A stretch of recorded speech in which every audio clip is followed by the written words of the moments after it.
Well, hello there, everybody. Welcome to a brand new episode of the Transfer Talk podcast. My name is Pete Graves, and with Pete Graves, ba-ba-da-ba-da, Pete Graves, ba-ba-da-ba-da, ba-ba-da-ba-ba-dang-dang-dang, ba-ba-da-ba-ba-dang-dang-ding-dong. Peter doesn't really work. that was really good. Cheers, Peter. Hello, What Peter. song as well. That's one for the Man City fans who are listening. Is it? Yeah, Blue Moon. That's what the players run out to. Is that Blue Moon? Yeah. Is it? Yeah. Oh. Yeah, of course it is. Yeah. You should listen. You sang it brilliantly. I thought you knew what it was. Oh yeah, it is. It That. is. Yeah. Okay, that's a quicker version bit. There's a slower bit. Isn't Yeah. there? I got confused. Loads of versions, Anyway. mate. There's loads of versions. Well, But it's anyway. not Blue Moon anymore. It's Pete Graves. Yeah, it's Pete Graves. Well, it's even better than the original. I think. I'm trying to think who did it. I think it was. I'm not even going to guess. Great to see you, mate. And you? How are you? Oh, I've missed this. Oh, I've missed you as well. That was the thing. I mean, the months have been going by.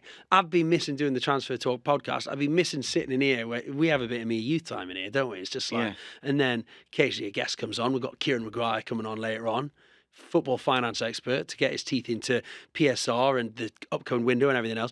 But it's nice to see you and have a bit of time with you, and also get our listeners back on board, because I've missed the listeners as well, and all the people tweeting in saying why this is the best podcast they've ever heard, and you know That was for me, yeah. Yeah, I know it was, yeah, and the rest of your family members and my family and and the other two people. Brilliant to see. You're looking very smart, mate. What's going on? Yeah. Something I threw on. Well, actually, there is a reason. I've been a little bit smart. Oh, you got today. a date or something? No, far from it. Okay. I've got a date at my old high school, actually. Oh, nice. It's their graduation night, and they've kindly invited me Fantastic. to do a speech. I'm very, very nervous about it. I've written it, but I'm not sure how it's going to go. I did it about 3 years ago with them, and it seemed to go down well because they've asked me back. Brilliant. Yes. Are you like the most famous ex-student from that school? I wouldn't say that. I mean, I think, do you remember Norman Counds, the cricketer? yeah. Yeah, I think he went to my old school, Park High School in right. Stanmore. Just give it a Yeah. call. So I'll repeat what I said. So you're the most famous ex-student. I'll give you a bit of advice if you want. I mean, I've done speeches at all my kids' schools. You know, one's 12, and that went pretty well. The other one is 10. Did that recently at her school. That went pretty well as well. But I had to do a talk to the 4-year-olds at my 4-year-old's school. It was less successful. I got to say. I mean, I told them what I did. I kept at work. I'm on the TV. Blah blah blah. And I went through my day, getting into work, getting changed, wardrobe. I said I went to a room, and then I get makeup put on my face. But anyway, at the end, anyone got any questions? No hands went up. Oh, no. And I said, okay, here's a little thing. I've been talking to them for half an hour. Blank faces in front of me, you know, just staring at me. And I went, who could tell me what I do for a job? Come on, tell me back what I do. And one little girl put her hand up and went, yeah, your job is you wear makeup. That's the only thing that she remembered. Not wrong. No, I mean, it's true. But I had this thing in my mind. Did they all go home to their parents that night and say, what's happened today? Oh, we got someone in talking about their job. What was their job? Oh, this guy came in and he has to wear makeup every day. And I just wonder where the parents' minds went then about what I was. Did they think I was a clown? Or, you know, so your mind boggles. Occasionally you are, yeah. Usually, you do wear the makeup well. Yeah, thank you very much indeed. So brilliant to see you. Good luck with speaking at your former school. They're lucky to have you. Oh. And you'll get, they'll really enjoy that because you're very entertaining. So good luck with that, mate. And look, we've got to get the transfer window is getting ever closer. Looking forward to speaking to Kieran Maguire later. That'll be really fascinating because there's a lot of talk about everyone's stressed about PSR still. January was a washout transfer-wise. We're hoping for a much busier summer, so we need to get into that. But as we know, March and April, which is where we are now, traditionally quiet months for transfer news. But there has been lots bubbling under the surface, hasn't there? Which suggests that maybe we are ramping up for a busy summer and deals are starting to get done. I mean, what are you hearing? What's your general feeling on the whole outlook? You mentioned those 3 letters again, didn't you? PSR, and I think that's still going to be at the back of a lot of clubs' minds when they go in to this transfer window. I think we can look at this transfer window as having 2 deadlines. You're going to have one at the beginning of September when the window closes, but you're also going to have one on June the 30th. That's when the financial year ends. And I think there's going to be a lot of clubs who are going to have to go into the market to sell players rather than buy players at that stage because they're going to need to get their books in order so that they can go into the market come July the 1st when the new financial year comes in. So it's still, a lot of the clubs have still got a few issues with PSR at the moment, which is going to come to bear before June the 30th. And the issue that they're going to have is because other clubs will know that they're trying to get deals done and sell players before June the 30th. If you're a buying club, you got a little bit of license to say, well, we don't need to pay you that much because you now are desperate to sell this player. Yeah. It's going to be very interesting to see what happens, particularly at clubs like Chelsea, lesser extent maybe Manchester United, but every club is looking at that situation. Yeah, I mean, it is fascinating. And I suppose the other big thing as we head towards the window is there's a lot of managerial change happening right now. Jurgen Klopp's on his way out. We know his replacement. He's yet to be named, but it's going to be Arne Slot, isn't it? And then David Moyes leaving West Ham. There's been an update on that today as well, which you're going to tell us about. Roberto De Zerbi, some question marks around his future at Brighton. Maurizio Pochettino, Chelsea, Eric Ten Hag. I mean, awful result this week. Manchester United are in a real bit of bother, and they've got new ownership model. Could he be on his way out? Is that going to have an impact on the market and affect clubs' plans? Because presumably a lot of these new managers coming in, they want new players. Yes. On the one hand, it will, because you're going to have a new manager in, and that manager will have their own ideas about the kind of players that they want. But on the flip side, modern football dictates that it's not necessarily going to have as much of an impact as maybe, say, 10, 15, 20 years ago, simply because you've now got a situation at most clubs where you've got a sporting director, you've got a technical director, you've got a recruitment team, and they will be doing the majority of the transfers. Of course, they're going to have the manager come in and have their say. But compared to like 15, 20 years ago, when you look at these old school managers who would dictate which players came into the club, it's more a committee decision now. It happens at Newcastle, it happens at Manchester City, Liverpool. Manchester United have changed their structure simply because it hasn't worked for the last 10, 15 years. So now they've brought in a chief executive in Omar Barada. They've brought in a technical director in Jason Wilcox. They're trying to bring in a sporting director in Dan Ashworth because they can't have a situation whereby the manager is making all of the decisions with regard to recruitment. So yes, on the one hand, it is going to impact on transfer plans because, of course, the manager wants to have a say, but not as much as you would probably think as it has done in history, simply because the recruitment teams are in place to do just that, to recruit players, because history will always show, and it's coming to bear now, particularly at a club like Manchester United, it is easier to get rid of a manager than get rid of 10 players who are on big contracts and on big money. So they need to get the recruitment right. And if the manager doesn't work, they'll bring in a manager who's going to work with the players rather than the other way around. Interesting. I mean, the Manchester United one's fascinating, isn't it? I mean, Eric Ten Hag, can he keep his job when there's all these new people at the club? It's going to be very difficult for him, you would think. I was amazed to see that their lowest ever Premier League finish is 7th.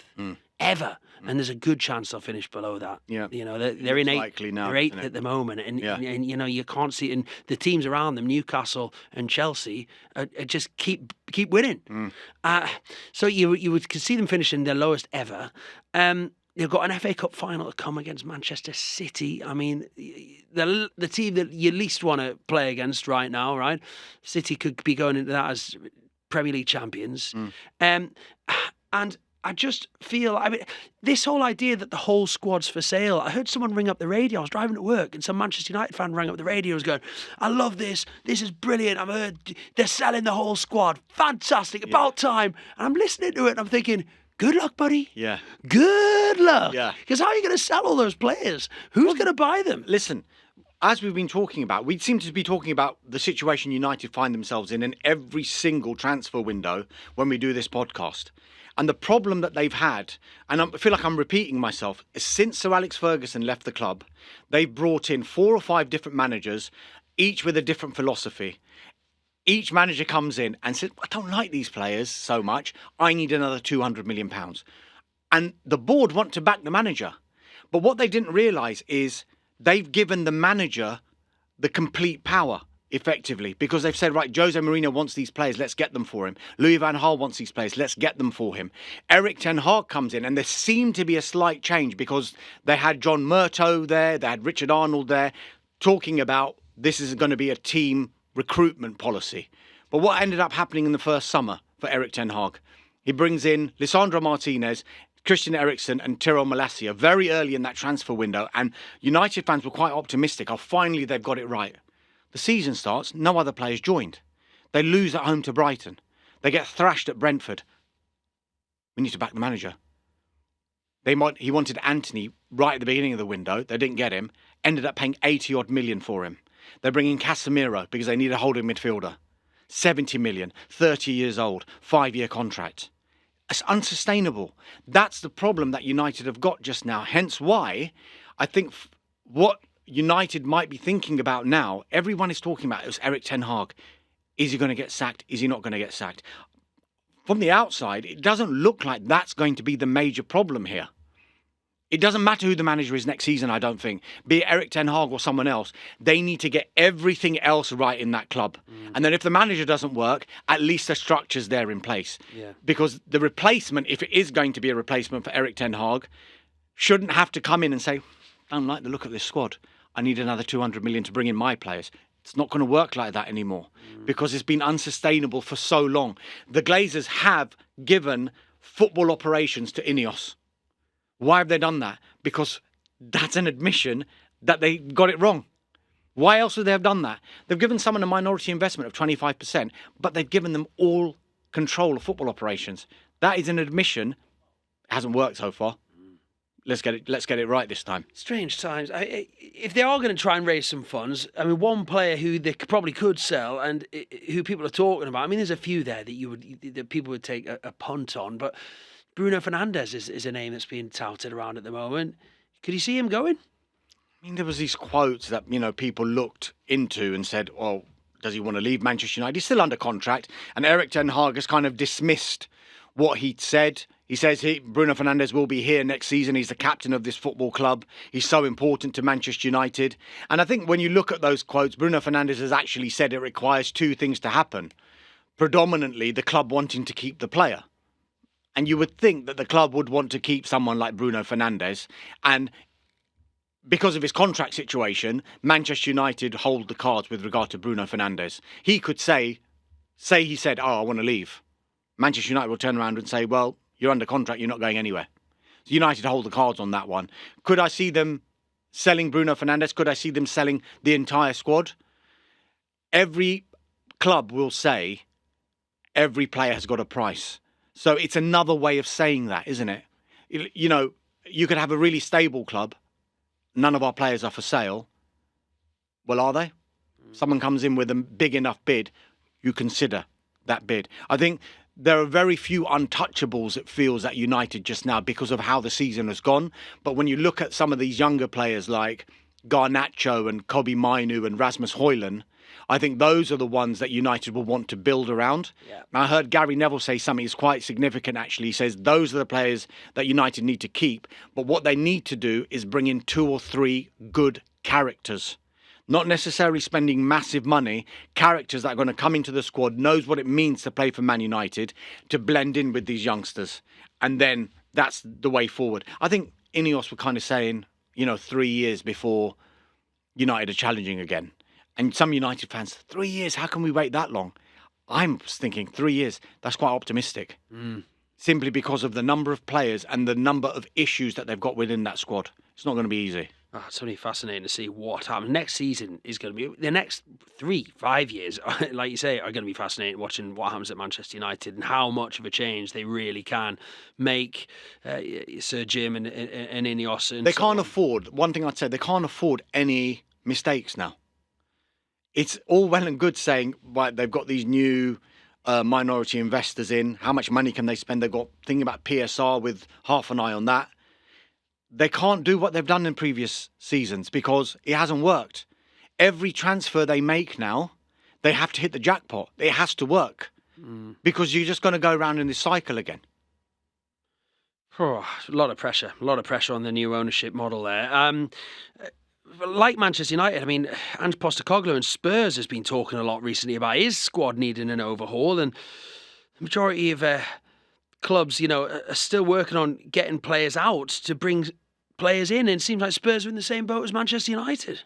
Yeah, I mean, I think this is going to be a theme for a lot of clubs, particularly before June the 30th. Yeah. We will see a lot of clubs trying to sell players to generate money, to comply with PSR, but also to go into the new financial year on a stable footing and thinking, right, we can spend quite a bit of money in this transfer window now, provided we've made enough sales before June the 30th. That's the issue every club is going to have, not least Tottenham. But if you think about Tottenham would probably have wanted to sell even more players than they did last summer. And I think you're going to see some of these players departing. You're already hearing talk of Brian Hill, who's still at the club, who will probably want to leave the club. There's talk of maybe Richarlison. Has he got a future at Tottenham? There's been rumours about various players, whether they're going to stay or go at Tottenham. But Ange Postecoglou, along with that recruitment team, is going to be a very, very important summer because he's coming under a little bit of pressure as well, isn't he, Ange Postecoglou? Maybe not from Tottenham fans so much, but from the outside. He started so well and the season's kind of falling off a cliff when it looked like they might be getting top four in Champions League football next season. But in his defence, he's always said, I don't care about Champions League. This is about progress. He pinpointed Manchester United and Newcastle. Yes, they got in the Champions League last season. What are they doing this season? They're nowhere near it.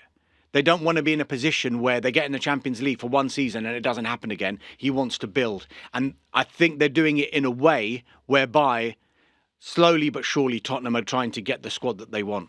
Okay. Right, let's rattle through some of the other talking points now. Jurgen Klopp leaving, Mohamed Salah being linked to the move to Saudi. I know we're always wary when we talk about this, but could he be going? I mean, he's obviously got a. I mean, him and Klopp were arguing on the touchline the other day. They've clearly got a close relationship. Could the departure of Klopp mean the departure of quite a few of the big stars at Liverpool? Well, Virgil van Dijk has already come out and said, look, he's a year left on his contract. There's been no talks over a new contract, but he expects to be part of this new Liverpool under Arne Slot. Mohamed Salah, all of the noises we're getting at the moment, factually, the ball's in Mohamed Salah's court, because even if Liverpool wanted to sell, just say they did, he's got a year left on his contract.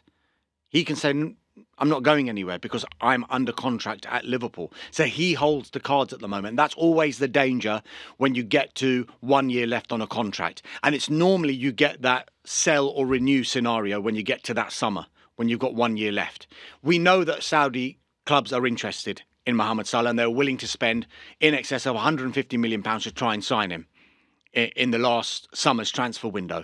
This time, I think they're being a little bit more cagey because the noises we're getting from Saudi this time are, we're not going to go for Mohamed Salah unless he wants to come to Saudi Arabia.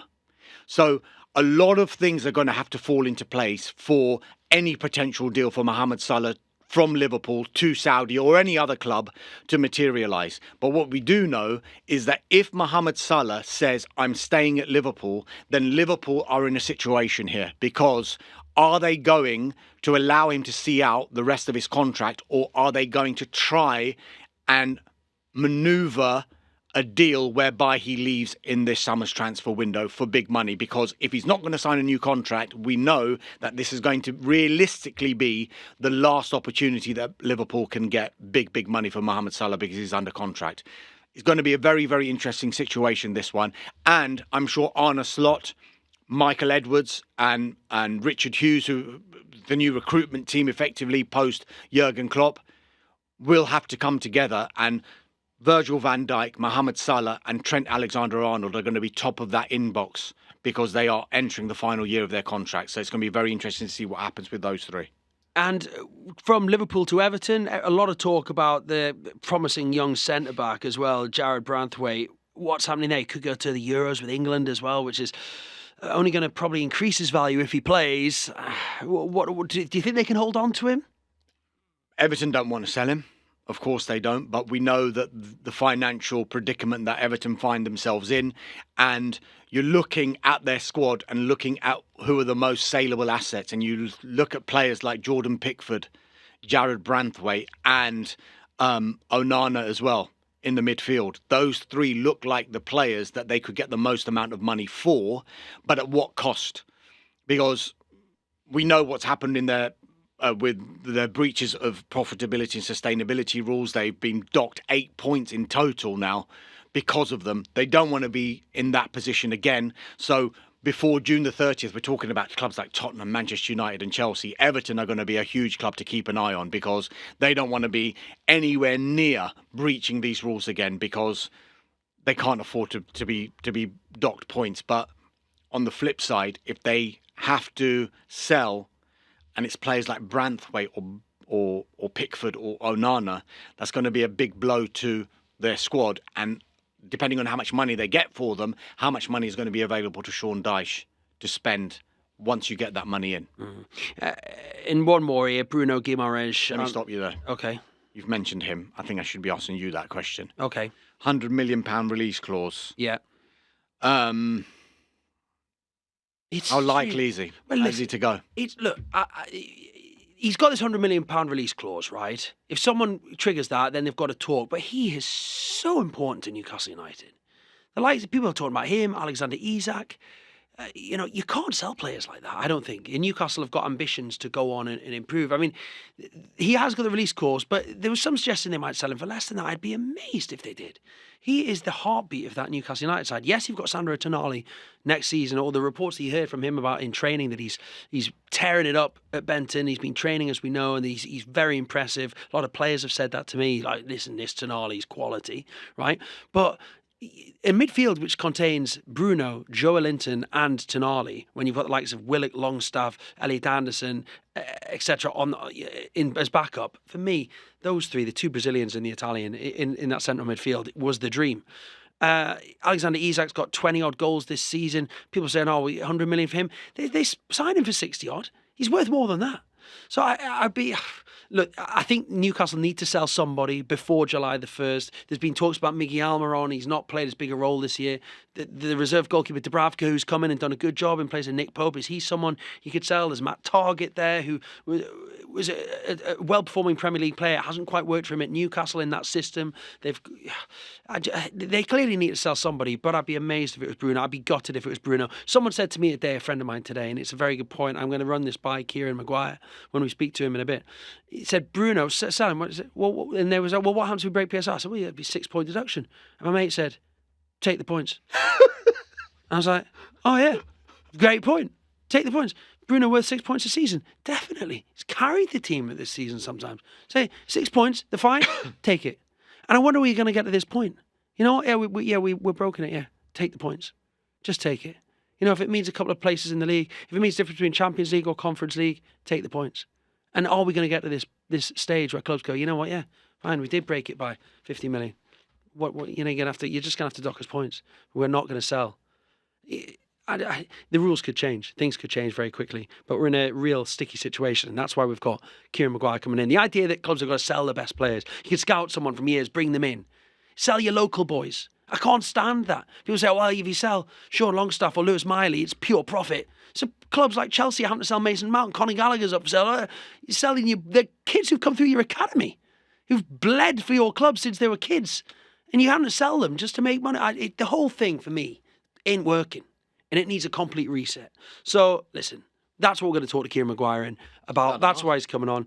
You can tell I'm passionate about it. But look, join us after this short break. We're going to hear from Kieran Maguire, football finance expert. He's going to be talking about the plans for the Premier League clubs to introduce this spending cap, what it might mean for the transfer market, what it might mean for PSR, and try and put a bit of clarity into some of the worries and concerns that I know you guys listening at home must be thinking right now. So don't go anywhere. Oh, welcome back, everybody. This is the Transfer Talk podcast. Myself and Dharmesh Sheth here in the studio, as always. And, of course, Premier League clubs have voted for new spending rules to be introduced from the 25-26 season. Only Manchester United, Manchester City and Aston Villa voted against these new rules, with Chelsea abstaining, but everyone else voted for it. And the rules are expected to be confirmed after a final vote later in the year. Now, to hear more about that in detail, delighted to say, as promised earlier, we're joined now by football finance expert Kieran Maguire. Kieran, lovely to see you, mate. I bet you've never been so busy. It's become very, very crazy in my little world, which used to be a very, very sleepy place when I started this best part of 20 years ago. But yeah, I did 800 interviews last year, and I do actually have a job. Yeah, people think I just pop up on the TV and the newspapers, but I do actually have a job. Well, thank goodness for people like you, mate, because I mean, Dharmesh is pretty good. I'm absolutely useless when it comes to football finances. It's all over my head. I just want the ball to go in the back of the net, Kieran, and it ain't like that anymore. Look, the main headline from all of this is that clubs can only spend a maximum of 85% to 70% for those clubs competing in European competition on squad costs such as transfers, wages, and agents fees. Right, you explain it to me though, mate, because I can tell already I'm struggling. Right. So if you are a club which is not participating in UEFA competitions, then if you generate £100 million of revenue from TV, from matchday tickets, from your sponsor deals, from your kit deal, and so on, you can spend 85 million of that, and that will be on player wages. So don't take any notice of the total wage bill that you see for a club. So it's player wages and manager wages only. Then you've got your transfer fees, which is what we call amortization. So if you sign a player for £50 million on a 5-year contract, you say, well, that's costing us £10 million a year. So it'd be that £10 million would go into the pot, plus the agent fees, which relates to the player contract. So it's again not the fees which relates to signing the player. So it all gets very complicated. And then you take away from that the best figure in terms of your player sale profits from either the last season, the average of the last 2 seasons, or the average of the last 3 seasons. So for me, I'm spreadsheet happy. Yeah, it's like Christmas Day for me. But for fans, I can absolutely understand why they are completely bewildered by all of these numbers. Yeah, okay. You say bewildered. One word which keeps coming up, Kieran, is anchoring. Just explain what that means. Right. Well, also it looks like from 25, 26, in addition to these rules which say you can spend either 85% or 70% of the money coming in, what the proposal is that you take the TV money from the side which finishes bottom of the Premier League. So in 2023, that would have been Southampton. And then you multiply that by a number, and we think that number could be 5. So in 2023, they generated £103 million from the TV deal.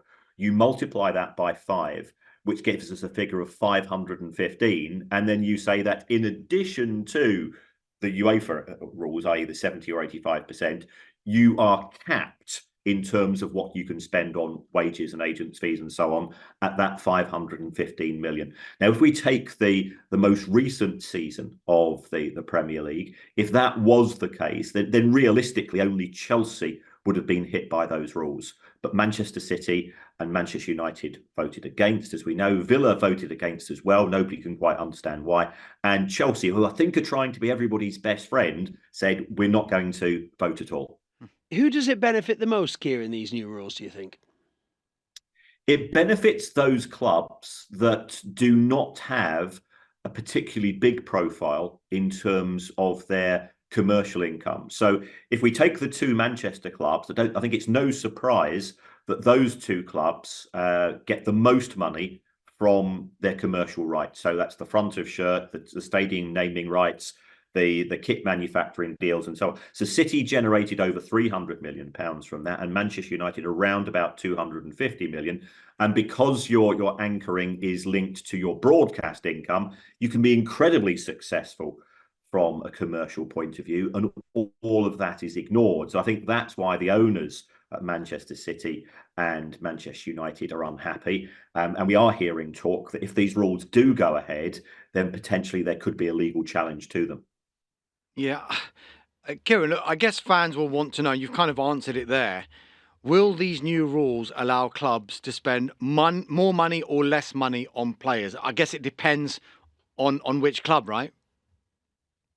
You're absolutely right. I don't think it will change significantly from where we are at present under the existing cost control rules, that the so-called profitability and sustainability rules, it will give a bit more wiggle room, because if clubs do generate more money, effectively for every £10 million extra that you get coming through the door, you can spend 8.5 on wages. So I think for a club like Newcastle, I think they broadly welcome the change to the rules, because we've seen even in the couple of years since the new owners have arrived, that commercial income has doubled. They will have also been generating more money in 23-24 from qualifying for the Champions League, although it was a mixed season in that competition as far as the club was concerned. So I think they would be happier. Ironically, the two clubs that we've seen being given points deductions in the shape of Everton and Nottingham Forest,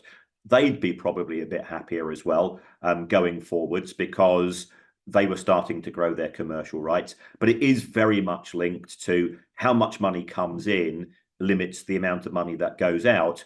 And therefore, ultimately, the big six would still have a significant advantage over other clubs. Right, okay. I mean, and given the rules will be based on a percentage of revenue as opposed to the current rules, which deal purely with profit and loss, does that potentially give clubs more loopholes to avoid complying fully with the rules, if that makes sense? It depends which accountant or lawyer you speak to. I've always taken the view that, looking at the rules that we have at present, that there are some big holes in them. We've seen that, for example, with Chelsea selling the hotel to another part of the group. We saw that a few years ago when Everton gave options for naming rights on the new stadium, even before the stadium had planning permission. So historically, that there have been loopholes. And what I would imagine you'll find is that the accountants and the lawyers, once the rules are out there in black and white, once we can actually see them on a line-by-line basis, they'll say, well, have you considered this or have you considered that in terms of finding soft spots in the rules, and then potentially addressing those. And then it's up to the Premier League. The Premier League has sort of had a whack-a-mole approach, in that every time there has been a loophole, it outlaws it, and then somebody finds another one.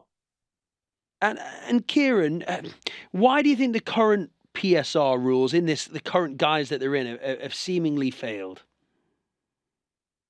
I think they failed because, first of all, they've not moved with the times. If we take a look at the average revenue that a club generated in 2013, when the rules were introduced, the money coming into football and the wages have more than doubled since then. And yet the £105 million limit has not shifted. So that means is that it's more difficult to accelerate a club today than it was 10 years ago. And if we take a look at the specific cases of Everton and Newcastle to a degree, but also Nottingham Forest, all three of those clubs have owners who don't want to be part of the pack. They want to challenge the big six, and they've tried to do that either very aggressively in the case of Everton, from the point of view of surviving in the Premier League in the case of Forest, and so on. And therefore, they've come up against those limits. So the limits haven't moved with the times. Sometimes the proposals put forward by clubs they thought were loopholes, and the Premier League has said, well, in our opinion, they're not, and therefore the clubs have been caught out when the commissions have reached their verdict. So it's a very unsatisfactory set of affairs.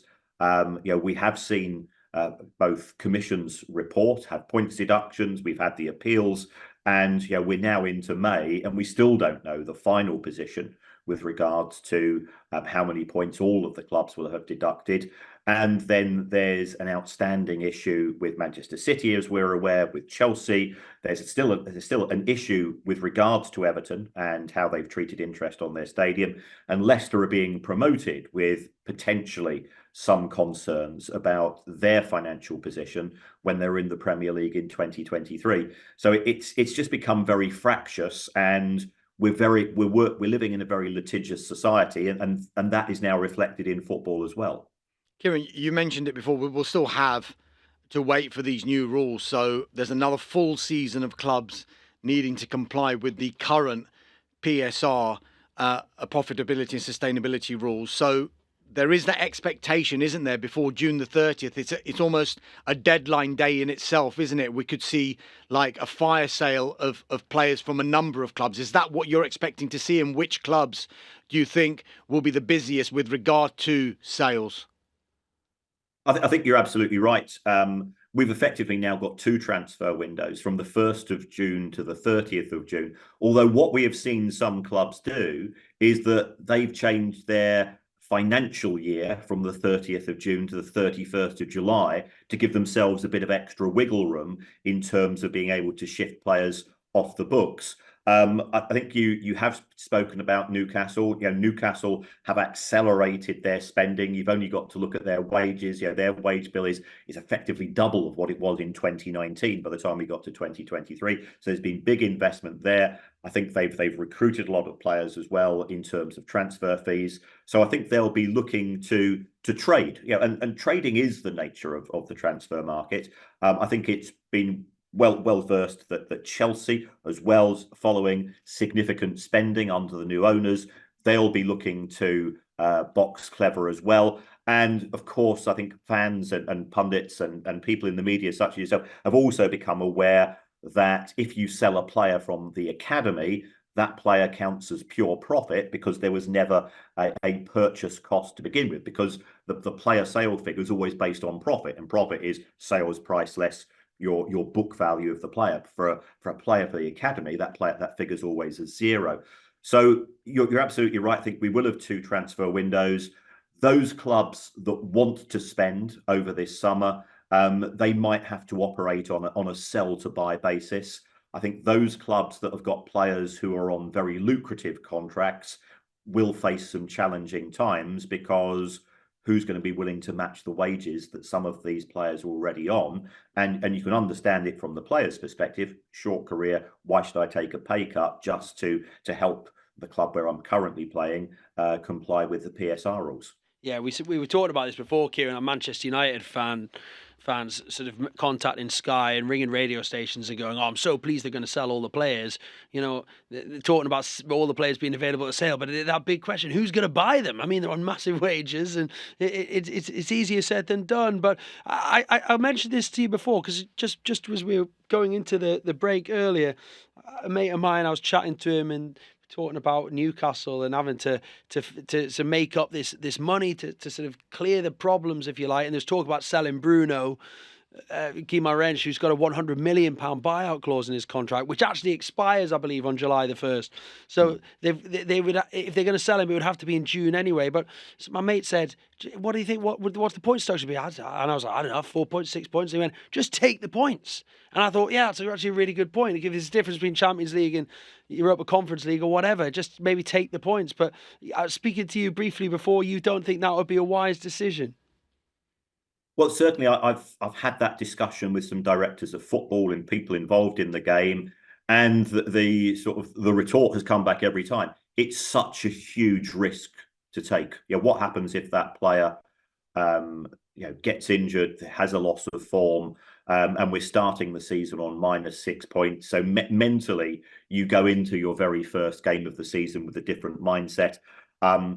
It could be that the player themselves becomes unsettled, and that has an impact upon their performance.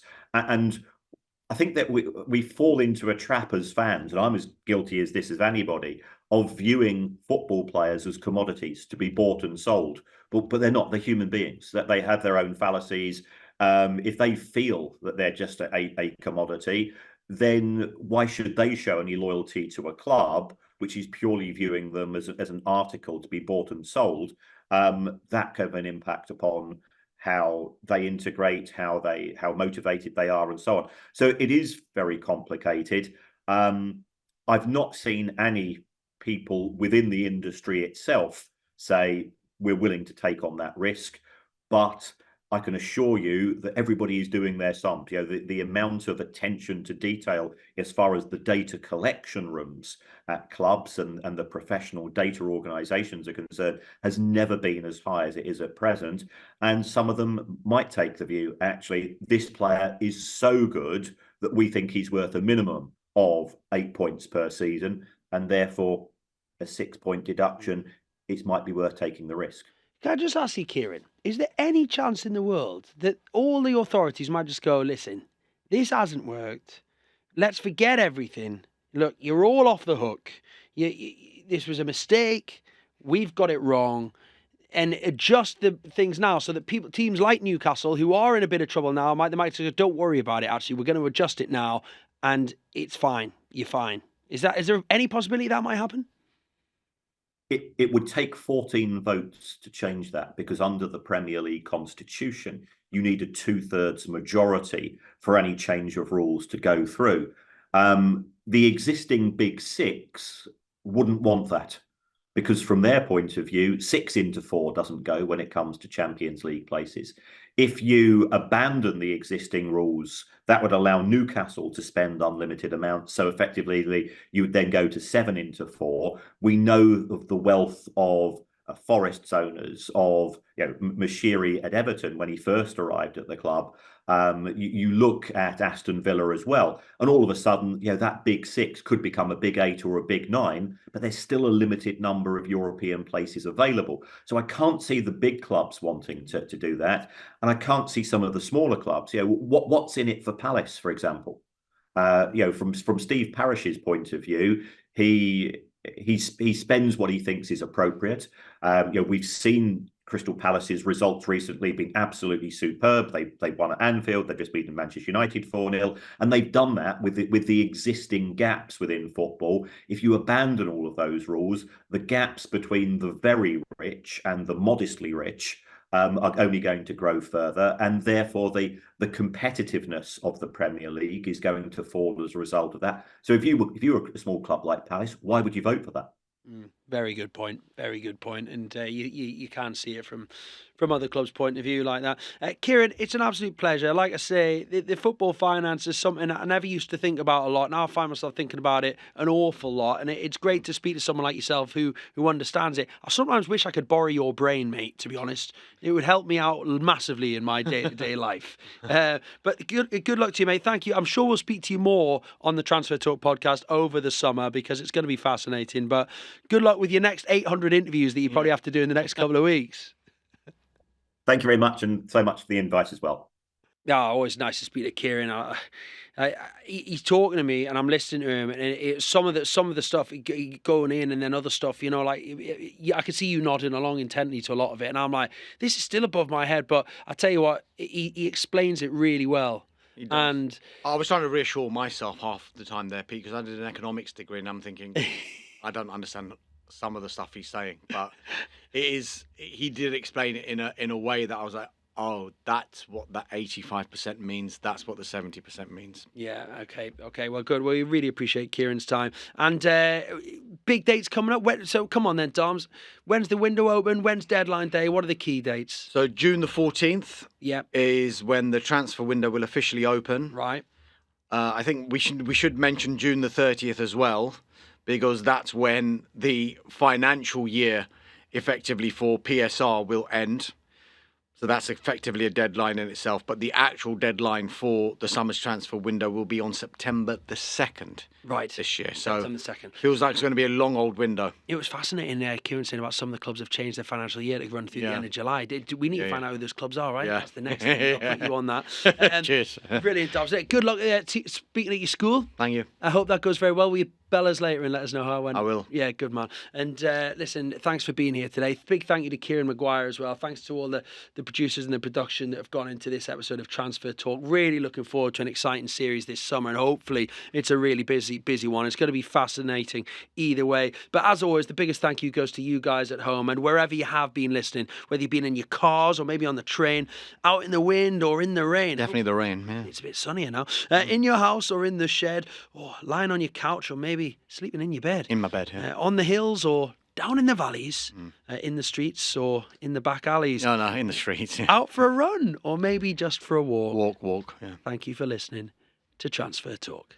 And that's for sure.